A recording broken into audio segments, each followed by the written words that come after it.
Selamat pagi. Hari ini kami dari RSUP Sangla merupakan suatu kepedulian dari jenazah-jenazah yang terlantar yang tidak diambil oleh keluarganya ataupun tidak teridentifikasi dari jenazah tersebut, sehingga agar tidak terlalu lama tersimpan di dalam peti jenazah yang ada di bagian forensik.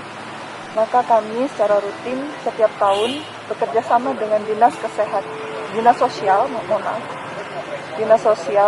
dan dari kepolisian yang telah membebaskan jenazah-jenazah tersebut untuk dilakukan kremasi secara massal.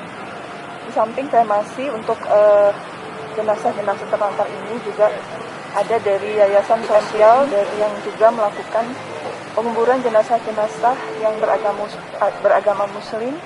Saat ini ada 30 jenazah yang akan dikremasi dalam 2 hari ini. Hari ini ada 5 jenazah yang akan 5 peti jenazah yang akan dikremasi dan sisanya besok.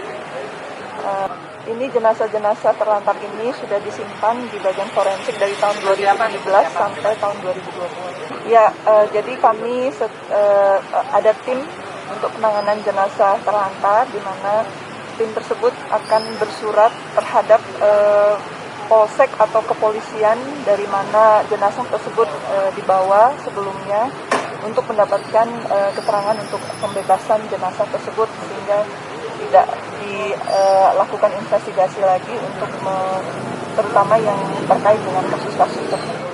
Ya, harapan kami adalah dari awal itu kami berharap agar jenazah